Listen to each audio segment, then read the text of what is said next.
Thank you, thank you, thank you, Carl. Well, first of all, I'd like to thank you for this opportunity to be here. I apologize for my strong Brazilian accent, but I think I'll do my best to get to get the message to you, right? I'd like to thank you, all the Corero guys that are here. I think we have a strong interaction from the beginning. So let's get started. So my first challenge here is to present to you just after lunch, right? But there is one good news. It's not before the free beers. So I'm okay, right? And by the way, Paul, if you like my logo, we can talk after. So. Thanks, man. All right, so let me just start telling you who are we, okay? So we are a Brazilian company and we are operating services in Brazil. We're selling solutions in Brazil and we are also selling solutions in other countries like Chile, like Colombia. So then we are, because of our customers' request, then we are growing to other countries in Latin America. We did born as a technology solution service provider, right? So the difference is that we are providing solution, we're selling the solution, and we also providing the services. And we have about our teams. We have about 25 years experience in that kind of business. In our past, we served large companies like Telefónica in Spain, in Brazil, Claro in Mexico and Brazil. But right now we are really focusing in the tier 2s service providers and also in the enterprise market. Okay, so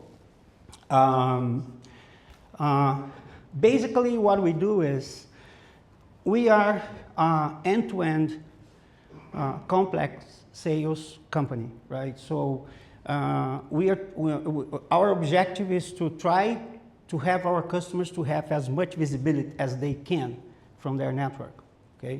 So as you mentioned in this morning, some of you, we are coming to the customer, we're sitting with them, we understand where they reside. Sometimes what they are telling us as a problem is not really the real problem they have. They have other gaps in the network. So then we partner technology providers like Corero in order to, and these technology providers are the ones that we believe are the best in class technologies in the way that we have, we can integrate, we can come to our customers and let them know from what they have, which is how can we enhance what they have, and where we find the gaps that we can bring some technology to give them more visibility. So we work with the mindset of observability, which is bringing visibility and trying to put as much automation as possible to that. Okay, so that's in a short way what we do. So. Someone mentioned this morning that it's important to come to the customer and talk to them. So we don't have a product to talk to the customer about before we really understand what their problem is. So how can we truly help them to resolve their problems, right? To make their network better, okay? One point that I also like to comment is that most of the CEOs for the service providers, especially, their first objective is, of course, to make revenue, to expand their operations, right? If we can offload from their shoulders the fact that they need to look into technology, they have to purchase solutions, they have to be worried about hardware upgrades, updates, software releases, and maintenance. So if we can offload that, that's beautiful. That's what they will go for it, okay? So. Why Corero? This is an easy answer. That's because our customers, they asked us to do. So in the first place, the customers, they were coming to us and saying, you need to help us in this DDoS space. Because all the solutions we have today, we cannot really trust. We don't believe we have the right performance. So we need someone that we trust in order to bring the solution to us. Then we started looking to the market in all the options, and we came to Corero for many reasons. One, it's the technology, the approach, no latency, real-time response, all of the things that we already discussed here. And after we did that survey or that assessment in the technology, of course, we did go to our customers and we asked them, what do you think about Corero? Okay? And it surprised us that they knew about Corero. Okay? So the overall answer was, Corero for us is a dream. I would like to have it, but we cannot afford to have that technology, right? So that was a very good news for us. So then we started first contact, and it also surprised us because I have over about 25 years working with international companies and talking to international companies about technology, and I can tell you, Corero was the best one, the easiest one.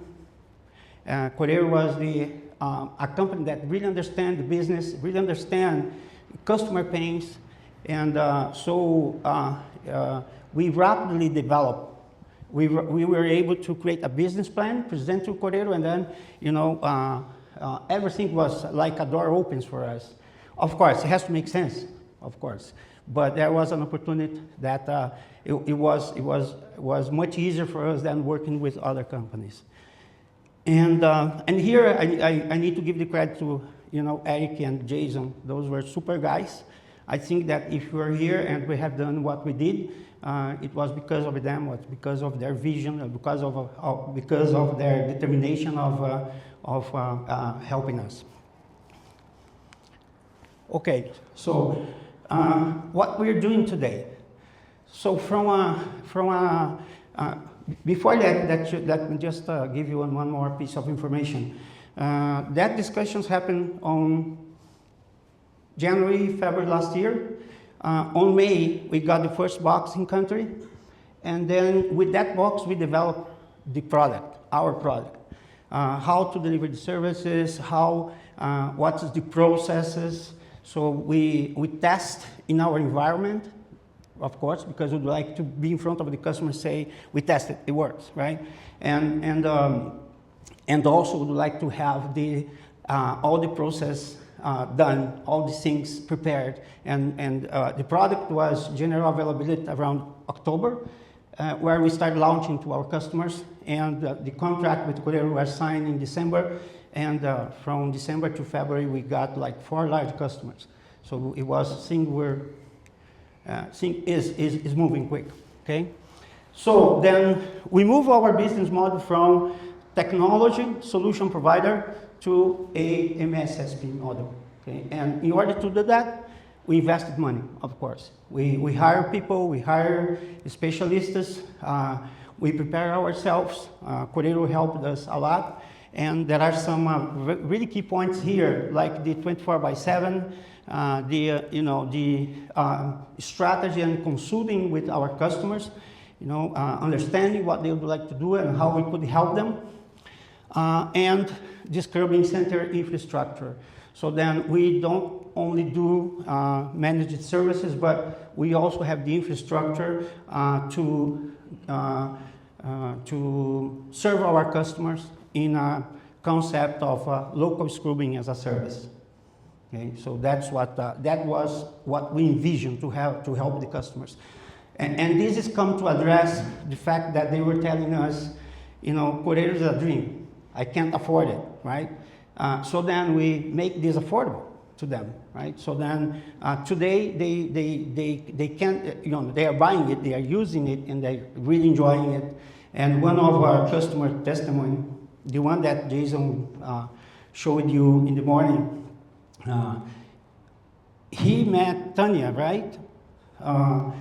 Early days with Corero, and then he said, this solution is magic. So it works, right? So that was kind of testimony we get. Okay, so we do rely a lot on Corero to deliver this. So any point in this slide has Corero participation, and as I mentioned, we are really investing because we know this is a solution to our customers, is the solution to our markets, not only Brazil. We started with Brazil because it's in our backyard, but I think this can be expanded to Latin America, and that's part of our objective. So how we are doing this? So this is Eric and Jason, right? So first thing I would like to mention is, in order to be in our market and in order to be organized, optimized, especially in terms of taxes, because Latin America taxes is really complex. You get to understand that part of the business in order not to get your company in troubles. So then we have split the operations in 3 companies. We Sell Tech is a company that sell it is truly the MSSP. Then we have another company called Outsource Me, because we also we have the capability to sell the solution, deploy, and serve the customer. So if the customer come to us, like a large customer, and tell us, I want to buy Corero, that's not a problem, right? So we can do it. And then we have the third company, which is the We Connect Tech. This is the company we built to manage Corero business in country. And this company, we have our AS numbers, and we are launching now the scrubbing, cloud scrubbing. So then we are able to deliver to the customer local scrubbing as a service and also cloud scrubbing. So our intention is really to do the full package. Additionally to the other technologies that existing customer already have, but other technologies that will fulfill the gap if needed. So,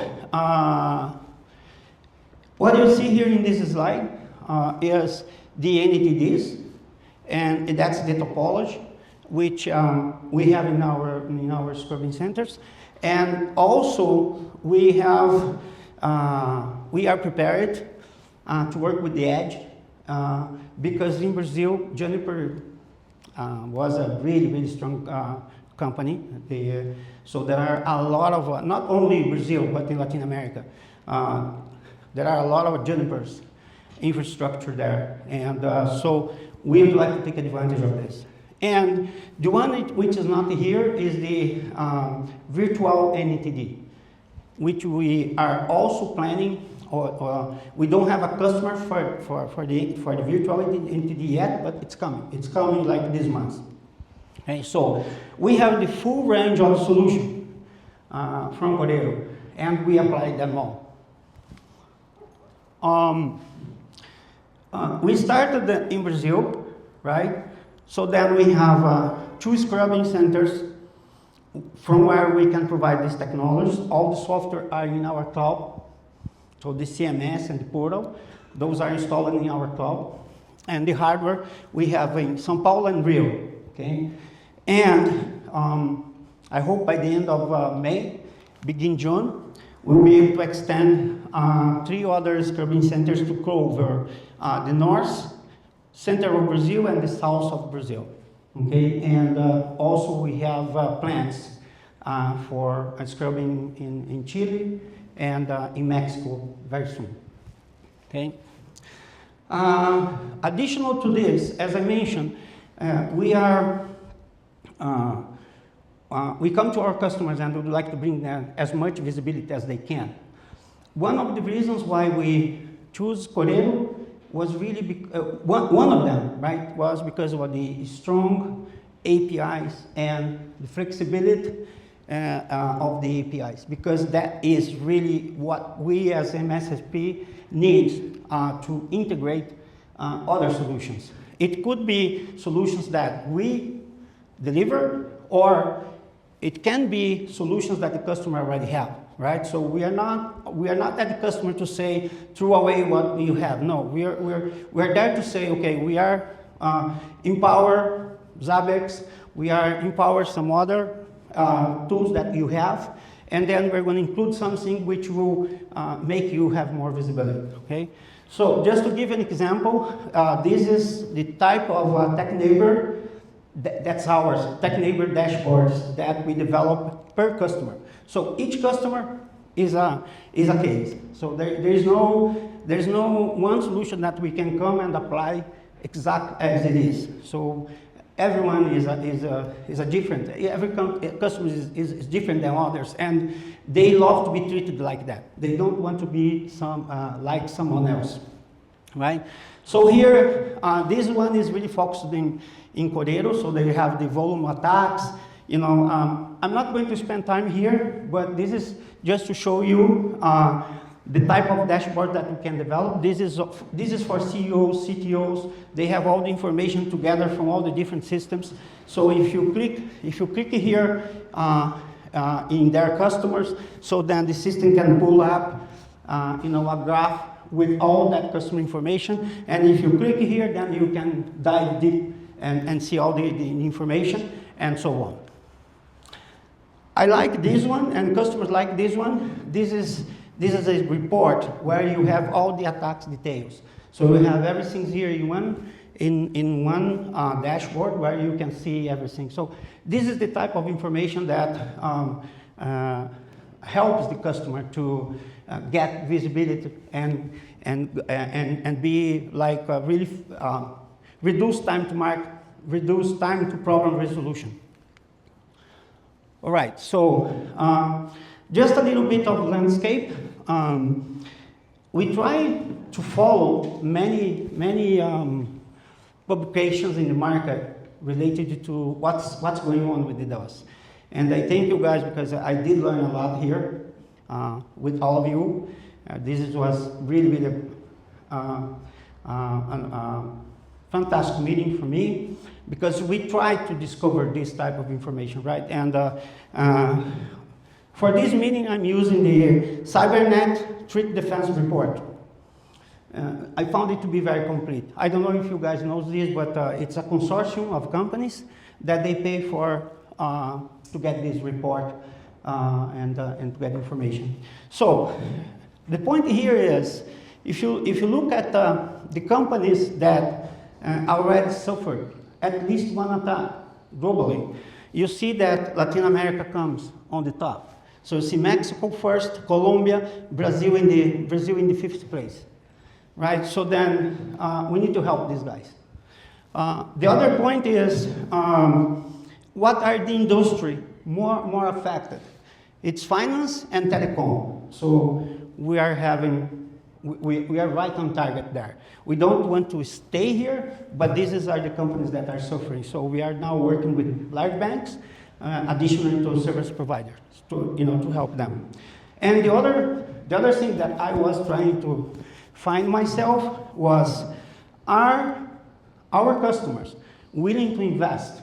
So they do recognize that DDoS is something they will have to put money, right? And this tells us, along the time from 2014, how this the percentage of organization which is rising budget in order to in order to apply in order to make sure that they are protected. Okay, so there is money, right? So. A little bit of Brazil current landscape, and I found this very interesting. If you go to the BGP site and you see the largest customers in terms of prefixes, so Brazil comes second, just after the United States, right? So it's a large infrastructure that is running there. The other point I'd like to mention with you guys is that in Brazil, in 2020, we used to have about 13 service providers. This number is reducing. Last year was about 10,000 because they are merging each other. They are trying to optimize their business, so then this number is going to reduce, but still the potential in the market is really big. And by the way, this number here is according to Anatel, the local regulation agents. Okay? Threats and challenges that we're facing. I like this because this is coming from NIC-BR, the IX company in Brazil. So what's the actual situation there? The impact is, in blue, 32% of companies in Brazil already have the outage of services. About 59% keep working, but they were not able to do much, and 8% need to pay extortion to stop the attacks. That's the reality.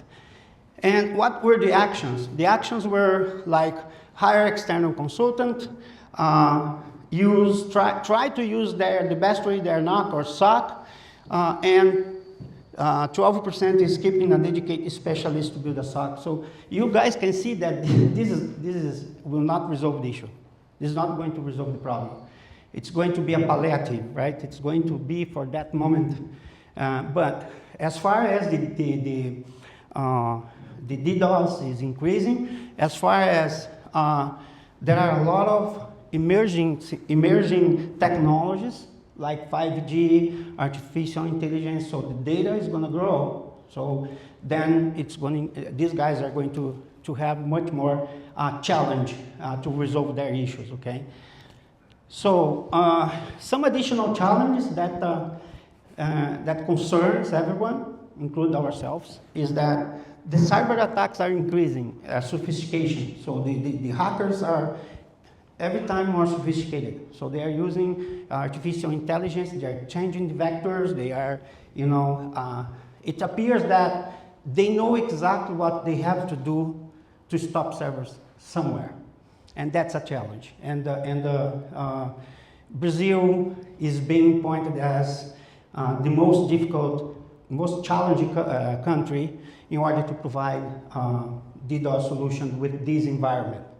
And I'm very happy with our experience with Corero, not only because of the engagement, but also because of the solution. So this type of attacks were attacks that Arbor could not get it first time. A10, they kind of disappear in the market because they're not really promoting themselves, and there are a lot of companies in Brazil that they have that solution and then try to move from A10 to some other. We have a case with a company called Link-BR. They're large, they're international, and they start using A10, and now they are getting prepared to move over to Corero. Okay? Yep. I think, Sean, did you have a question?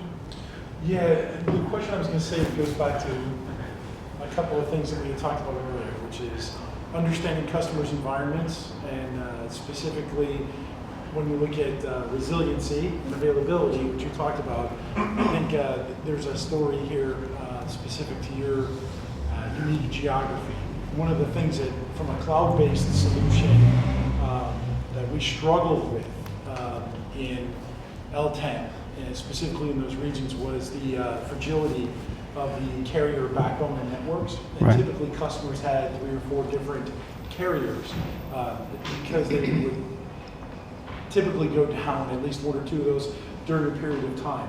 And so having an on-prem solution that could actually handle that load balancing of that circuit flow and then be in line to actually take care of the DDoS traffic seemed to be a much more optimal deployment. Is that what you also found in your environment? Yes, that is what we found. And that's why we have the local scrutiny as a service infrastructure, and we have the cloud solution that we are deploying throughout the other company, our company, which is an operator.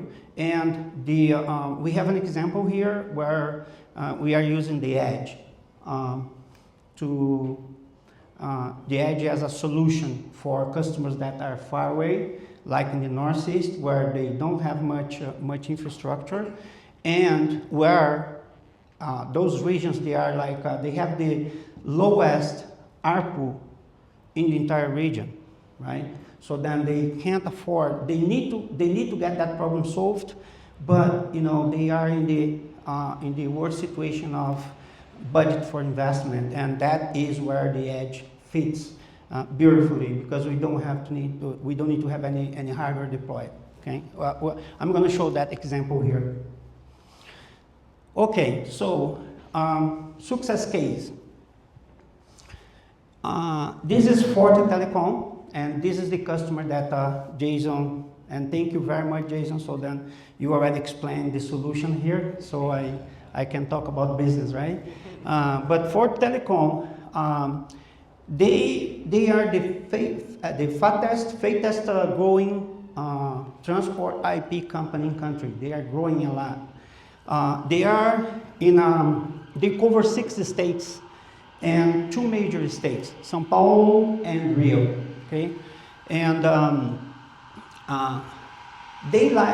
Forte, they really like to say that they impact positively 6 million people, right? So 6 million people are happy with their connections because of Forte's network, okay? And so what was the challenge there? The challenge with Forte was the guy had three solutions, right? One local, which is huge, Arbor, and Vanguard. And another one from Miami, which is a very, very nasty company, called UPX, okay? None of them could resolve that problem, okay? And they are our customer. So then one day I told Sergio, so listen to us. Let's try to see if we can help you. And that was the first customer we brought.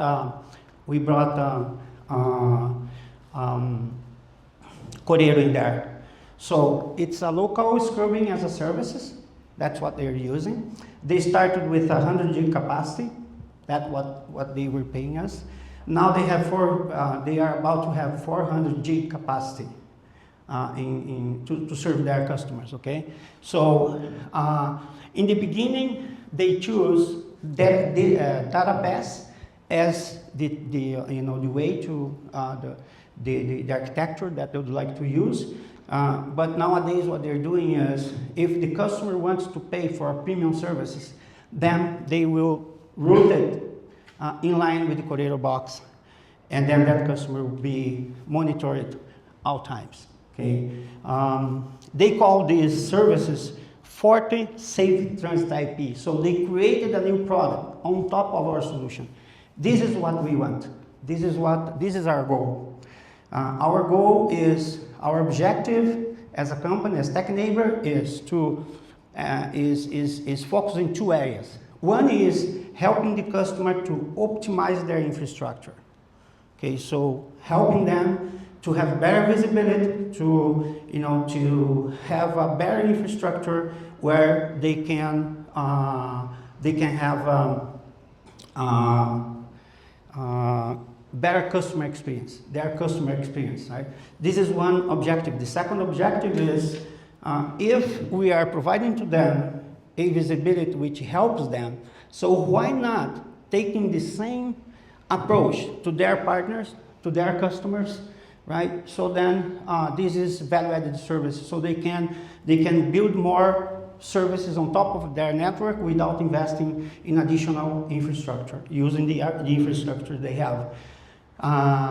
So as a result, their churn, which was much higher than 5.5, and they got up to 7.5 of churn, and that was horrible. They were really, really worried. Okay, so in 3 months, in 4 months, they are now at level, back to the level of 2%, right? However, you know, all the business here were really intended to them to develop a new product, to sell protection, to have a premium service to their customer, because that's what they do, okay? So then they had a considerable increase of revenues. Let me talk rapidly about another success case. The name of this company is Alterhead. They provide services countrywide, so they are larger than 40. And they also provide services in 6 countries: US, UK, Germany, Holland, and Africa. Okay, the situation here was a little bit different. So they really like to protect their infrastructure. They were getting a lot of internal attacks, and we positioned to them the locust grouping as a services, which is there now. They are using the capacity they acquired from us is 100 gigabits, 100 gig this far, and they resolved their issue. Okay, and here actually we can see that they can easily start using the same solution to create a new product. And that's the stage we are with them now. So then we can help them to increase revenue by creating, protect their transit IP traffic to their customers. It's a similar services as Forte, but they were not envisioned to have something, to sell, to protect their customer, the trust they are selling right now. The other success case is Softdados. Softdados is based in Bahia, okay? And they have, of course, they have services around the Northeast. And so here the challenge was really offer a protection service in a region that has the lower ARPU and is very price sensitive. So this is the customers I told you that they are using the Edge solution. These customer, we are engaged. They hired our operations services, where we are there managing all of this business to them. So we are the ones that are connecting customer, disconnecting customer. When they sell a new customer, so they have to include that in the system, then we will connect the customers.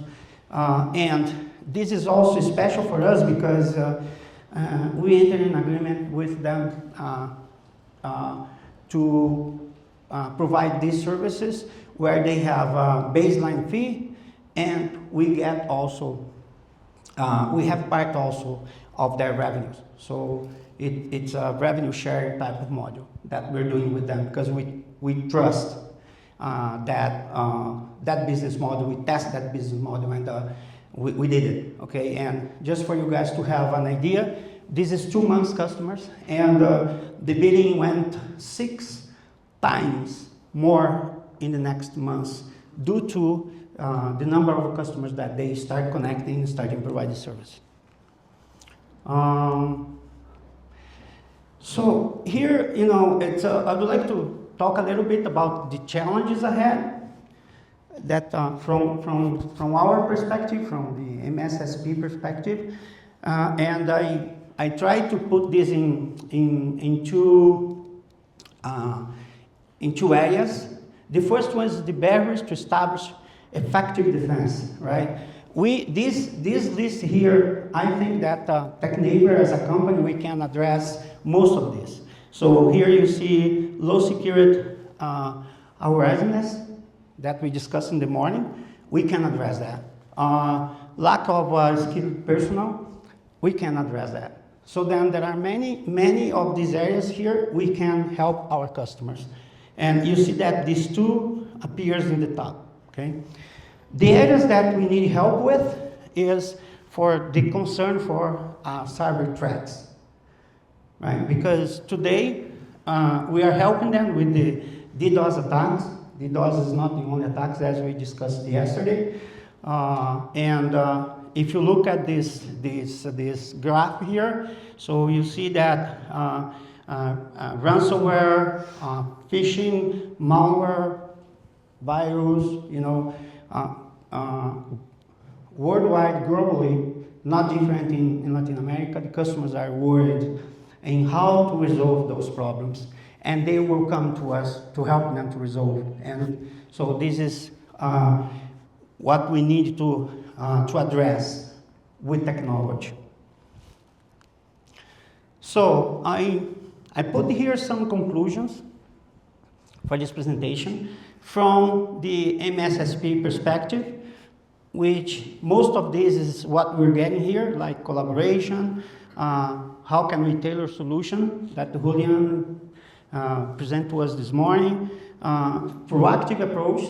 So it's hard to be proactive in this business, but we need to be more as more proactive as possible. Look into the data, look into the behaviors, and try to advance what we have to do in order to be ahead of the customer and ahead of the problems, ahead of the hackers, right?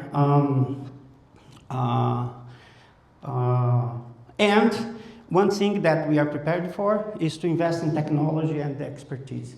We know that as time is passing by, we will have to invest money there. And we know that we can count with Corero. We are having very good meetings here, talking about what's the needs, how to resolve, and I'm gonna go home very, very happy with this after this meeting. So this is my last slide, right? So I'm be open for questions. I know it's after lunch, so time to wake up. Can you go back one slide? I just wanted to get a picture of your prioritization in the last slide. Could you go back one slide? One slide? Okay. I just wanted to see the previous slide. This one? Yeah. Okay. Yeah. Can we share this deck with the group? I can share this report with you guys. Yeah. Yeah. We're signing this report, so it's really good. It's very complete. And Do sorry. you agree that on the right-hand side, is that how you're prioritizing needs for your specific business? Yeah. Okay. Yeah. Mark, have a question. How is the infrastructure in Brazil? How do we take this and expand it across all of Latam? By tomorrow. By tomorrow. I think the answer here is, your question is the same question that our customers are asking us, because they do have operations outside Brazil, like DirecTV, like Forte, like Brisanet. So there are a lot of customers that they have operations in Chile, in Mexico, and so then we are already helping them in these countries.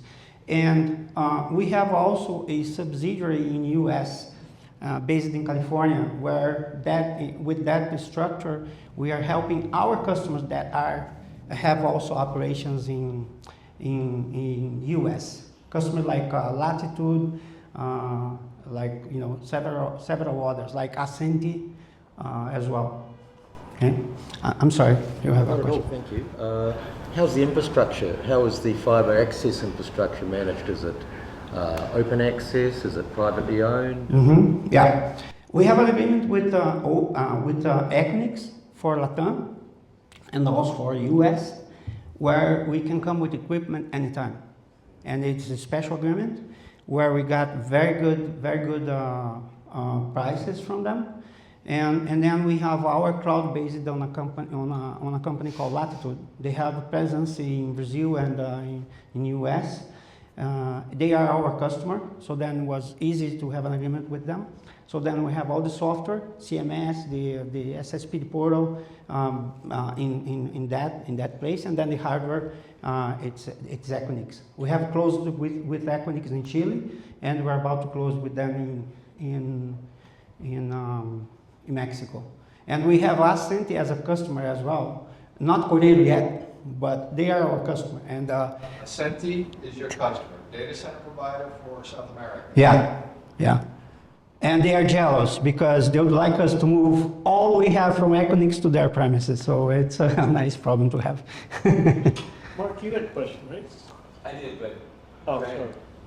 let's see, please. Can we just go back to the first case study that you showed us? Mm-hmm. Sure. Forte. Yeah, Forte. So, yeah, you mentioned here that, yeah, it reduced the churn to 2% from close to 7% at the peak, and that they were offering a new premium service. How many of the customers are buying the new premium service? What percentage of customers? It's about 70%. 70. Yeah. They are happy. This all comes back to what I was saying a couple of days ago. I think some of this could be driven by commercial Yeah. considerations. This is they are very happy because someone mentioned a very nice expression like they want to sleep at night, right? So this is the way they sleep at night.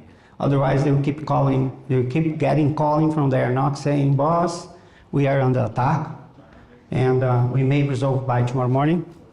But no guarantees, right? And with Corero solution, then they are now not really getting those type of issues anymore, no longer. And the type of calls that we're getting, it is or it is a considerable problem, or it is like, please be alert. I just start a trial with a new customer.